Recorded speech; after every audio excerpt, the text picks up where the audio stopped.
Hi everyone! Konnichiwa! Ngayong araw nga ay linggo at walang pasok nga yung mga anak ko. At nagpagawa nga itong mga anak ko ng strawberry coating sugar. Kung tawagin nga sa Pinas ay tanghulu. At first time ko nga lang gagawin ito, mami. At kung bibili ka nga sa labas ay 400 yan ang isa. Pumili nga lang kami dito ng strawberry. At yung malalaking size nga yung binili namin. At eto nga pala yung gagamitin kong lutuan at para naman hindi dumikit yung asukal. Una nga ay naglagay nga ako dito ng kalahating basong tubig. At nilagyan ko na nga rin dito ng white sugar, mga mi. Kaya na nga lang magtatangya kung gano'n nga karami ang ilalagay ninyo. At sa gagamitin ko nga panggulay, mga mi, ganito na nga lang ang gagamitin ko. Food coloring. Wala kasi ako nabili na strawberry coloring dito sa Japan. Optional lang naman yan, mga mi, sa inyo kung gagawa nga kayo. At una ko nga gagawin ay isasana ko na nga itong tubig na may asukal. Lakas ako na nga yung apoy at para mabilis lang talaga. Ay gumamit nga ako nitong paper na medyo madulas nga siya at para hindi dumikit nga dito, mga mi. At dito ko na nga lang ilalagay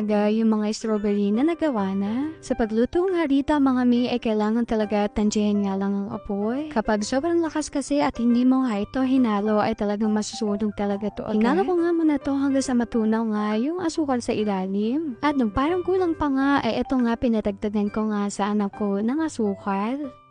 Isang kutsara nga lang yung inad ko nga dito, mga mi. At kailangan yan nating halu-haluin at tsaga-tsaga lang talaga. At kapag medyo malapot na nga siya, mga mi, ay ilalagay ko na itong food coloring. Akala ko nga isang patak lang yung malalagay ko nga rito, mga mi. Ay sus, na parami nga yung lagay ko rito. At minawasan ko naman siya, mga mi, kasi baka masobrahan nga yung gulay. Dinagdagan ko na nga dito ng konting tubig. At ayan, ay sakto nga lang yung kulay niya. Sa tanghulo nga pala, mga mi, kahit hindi nyo nalagyan ng food coloring ay optional lang naman ito, mga mi. Na nga rin ako dito ang nakasukal sa pinggan. Para mamaya kapag natuyungan ng konti ay dito ko na nga ilalagay.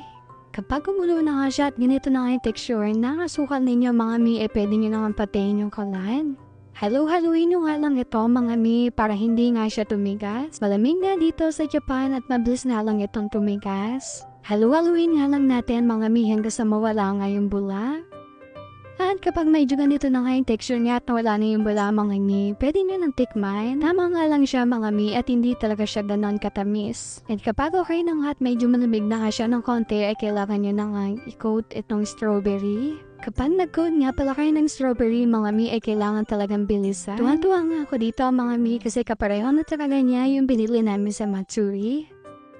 Kailangan nga ay dahan-dahan lang talaga dito ang pag-ikot-ikot, mga mi. Grabe, hansay para gumawa nito, mga mi, para talaga sa kiss. Pwetas mo nga gawin ito, mga mi, ay karaan ko nga lang itong patigasin ng ilang minuto.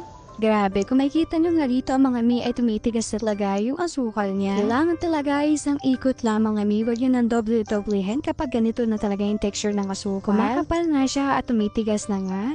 Pwede na nga rin kayo gumawa sa mga bahay ninyo na ganito, mga mi. Pwede rin palang grapes, orange, or kung ano-ano pang mga prutas na pwedeng gawin yung tanghulu, mga mi. Thank you for watching. Yan sayonara. Bye!